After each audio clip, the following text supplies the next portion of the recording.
Hi, everybody. Welcome to Impact Moment. I am Pastor Donna with Impact Church, which is located in Aurora, South Dakota.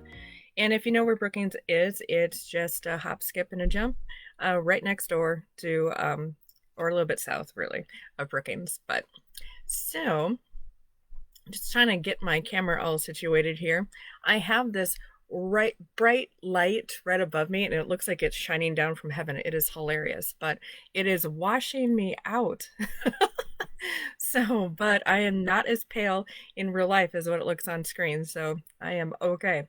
But speaking of which, I hope everyone is doing okay. We have just crazy amounts of people getting sick right now, and between Omicron and flu and everything else that's going on, RSV, and children getting sick as well. So it's getting to be a little crazy out there. But just wanted to touch base and get back into our devotional time now that we've had the holidays over and New Year's has begun. We are right back into Isaiah, the book of Isaiah in the Old Testament, and we are continuing on with chapter 14. Okay, so where have we been in the first 13 chapters? Well, we've seen quite a bit of doom and gloom from Isaiah and all of his words that have been spoken directly from God, given to him directly from God. And he's one of the most probably quoted prophets of all time. And even now, going through, and we're in the book of Luke in our sermon series at the church, and there's so many times I'm reading in Luke where John the Baptist or Jesus or someone will refer back to a particular item that that Isaiah has spoken of. So we're constantly getting things reverting back to this book of Isaiah. So it is just so good for us to review the book of Isaiah. There's a lot of people that they tend to really just want to preach on New Testament, which is great, but there's so much really good information out there in the Old Testament too.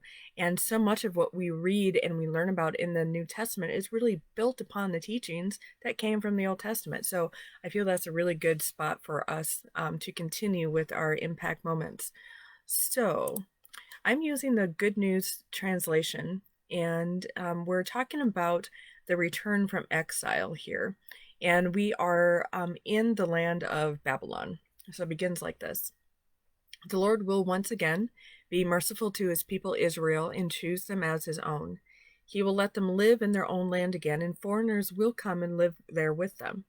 Many nations will help the people of Israel return to the land which the Lord gave them, and there the nations will serve Israel as slaves. Those who once captured Israel will now be captured by Israel, and the people of Israel will rule over those who once oppressed them. So we're seeing this land of Israel who's being oppressed by all of these wicked rulers come in and just destroy the area and bring just horrors upon these people. And now we're seeing that the Lord is saying, I am going to save you. I'm going to turn the tables and flip the tides so that you will be in charge of the ones that are oppressing you. Begins also, or continues with verse 3. It says, the Lord will give the people of Israel relief from their pain and suffering and from the hard work they were forced to do. When he does this, they are to mock the king of Babylon and say, the cruel king has fallen. He will never oppress anyone again. The Lord has ended the power of the evil rulers, who angrily oppressed the peoples and have never stopped persecuting the nations they had conquered. Now at last the whole world enjoys rest and peace, and everyone sings for joy. The cypress trees and the cedars of Lebanon rejoice over the fallen king, because there is no one to cut them down, now that he is gone. The world of the dead is getting ready to welcome the king of Babylon. The ghosts of those who were powerful on earth are stirring about. The ghosts of kings are rising from their thrones. They all call out to him, now you are as weak as we are. You are one of us. You used to be honored with the music of harps, but now here you are in the world of the dead. You lie on a bed of maggots and are covered with a blanket of worms. King of Babylon, bright morning star, you have fallen from heaven. In the past you conquered nations, but now you've been thrown to the ground. You were determined to climb up to heaven and to place your throne above the highest stars. You thought you would sit like a king on that mountain in the north where the gods assemble. You said you would climb to the tops of the clouds and be like the Almighty, but instead you have been brought down to the deepest part of the world of the dead. The dead will stare and gape at you. They will ask, is this the man who shook the earth and made kingdoms tremble? Is this the man who destroyed cities and turned the world into a desert? Is this the man who never freed his prisoners or let them go home? All the kings of the earth lie in their magnificent tombs, but you have no tomb, and your corpse is thrown out to rot. It is covered by the bodies of soldiers killed in battle, thrown with them into a rocky pit and trampled down, because you ruined your country and killed your own people. You will not be buried like other kings. None of your evil family will survive. Let the slaughter begin.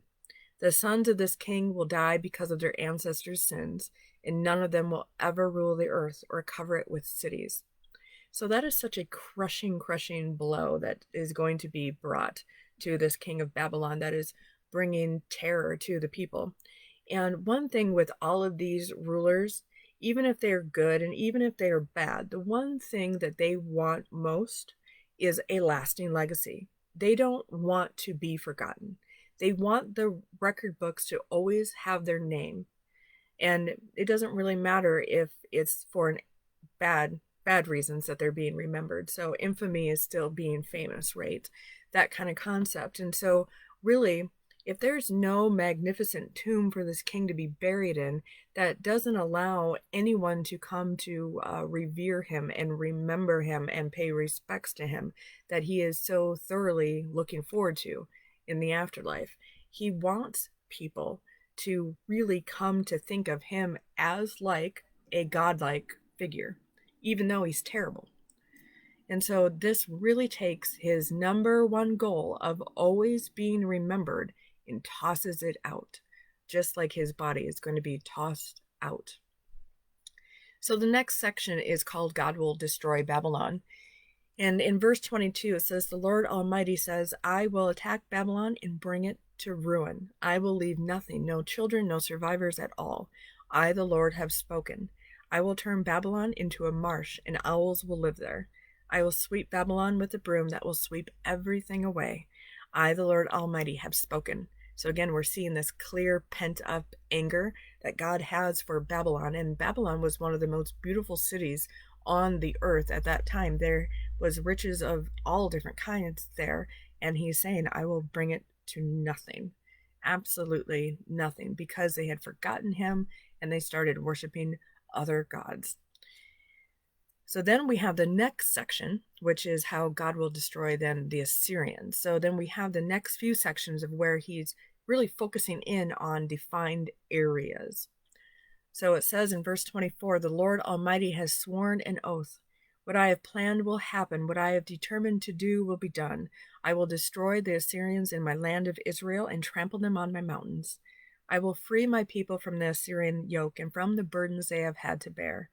This is my plan for the world, and my arm is stretched out to punish the nations.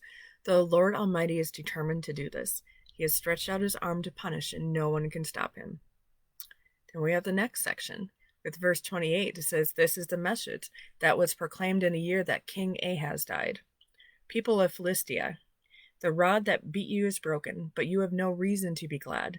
When one snake dies, a worse one comes in its place. A snake's egg hatches a flying dragon. The Lord will be a shepherd to the poor of his people and will let them live in safety.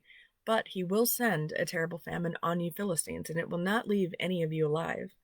Howl and cry for help, all you Philistine cities. Be terrified, all of you. A cloud of dust is coming from the north. It is an army with no cowards in its ranks. So how shall we answer the messengers that come to us from Philistia? We will tell them that the Lord has established Zion and that his suffering people will finally find safety there. Whew. So that is all of chapter 14. And it's the Lord saying that he is going to give these people the terror that they've been bringing on to his own people. He's going to give it back to them tenfold. One of the commentaries that I really appreciate to use, I have a multiple like bookshelves of books with really good commentators. But one that I really, really love is Matthew Henry's Bible Commentary, and you can find it actually for free online at Christianity.com. And so this is their site into all of this.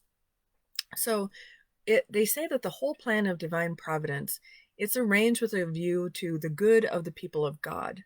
So we still always have that remnant of the few that are remaining faithful to God. And as a settlement in the land of promise is of God's mercy. And so God's people, wherever their lot is cast, they should endeavor to recommend religion by a right and winning conversation. And so they continue on. They say that those would not be reconciled to them should be humbled by them. This may be applied to the success of the gospel when those who were brought to obey it, who had opposed it. God himself undertakes to work a blessed change. They shall have rest from their sorrow and fear, their sense of their present burdens and the dread of worse. And these people of Israel, they have known nothing but persecution and terror for so long. And now God is saying, I am going to change that for you. I am going to take away all of your present burdens and bring them back to the people that brought it to you in the first place. And it says Babylon abounded in riches. The king of Babylon, having the absolute command of so much wealth, by the help of it ruled the nations. This refers especially to the people of the Jews, and it filled up the measure of the king of Babylon's sins. So many sins. Tyrants sacrificed their true interests to their lusts and passions. It is a gracious ambition to covet, to be like the most holy, for he has said, Be ye holy, for I am holy.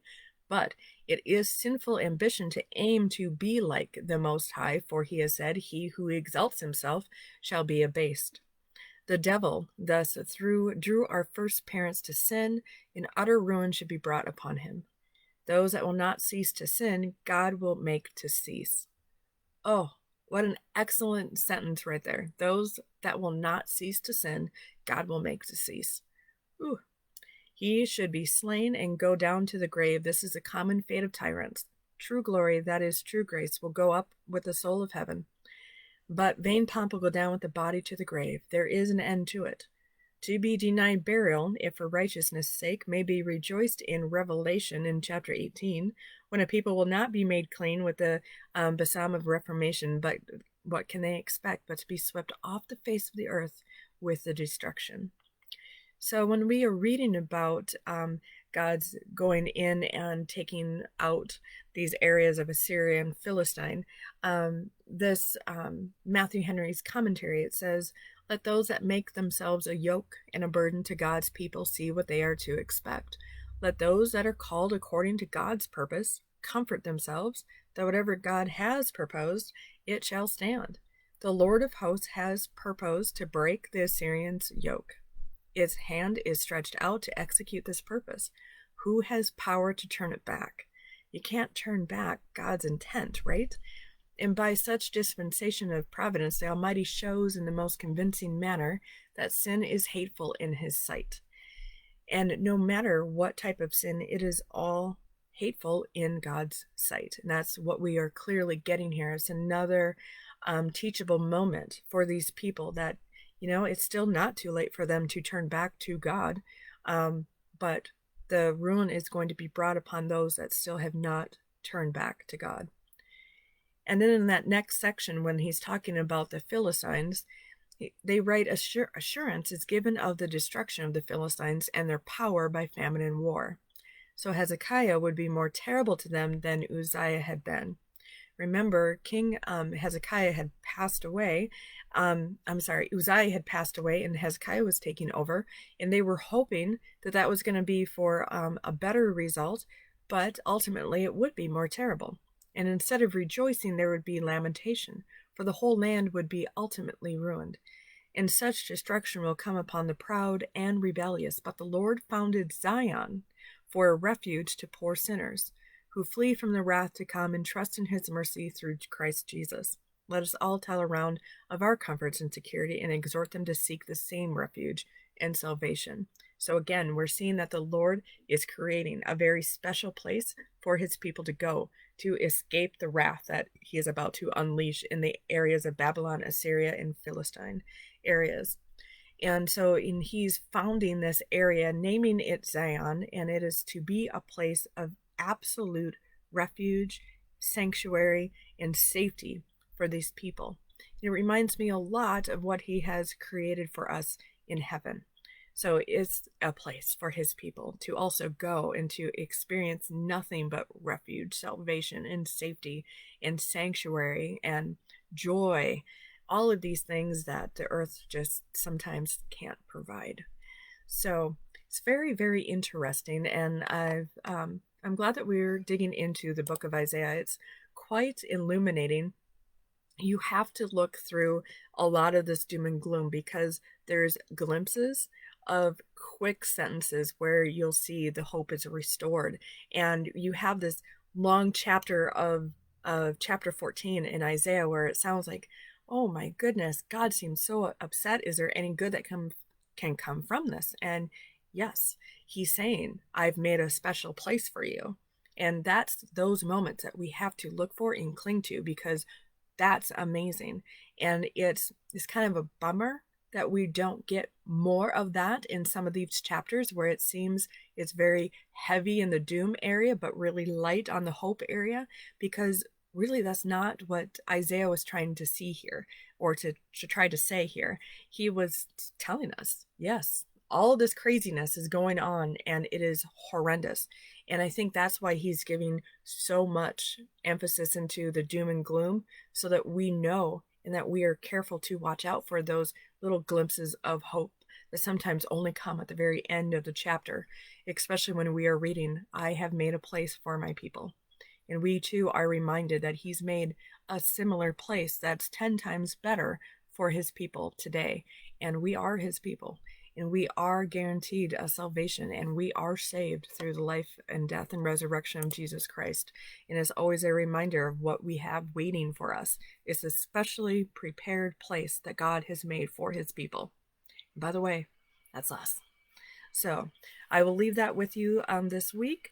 And join me next. We're going to skip next week, and then we'll have Impact Moment again in 2 weeks, just due to schedule issues. But we'll be going into chapter 15 if you want to read ahead. So, and again, you always have the standing invitation to worship in person with us or online. We have our services at 10 a.m. Central Time in Aurora, and you can watch right here on Facebook and our live services, or you can always watch us later on YouTube as well. So check out that YouTube channel and subscribe. So that would be great. So have a great rest of your weekend, actually, and we will see you later. Bye.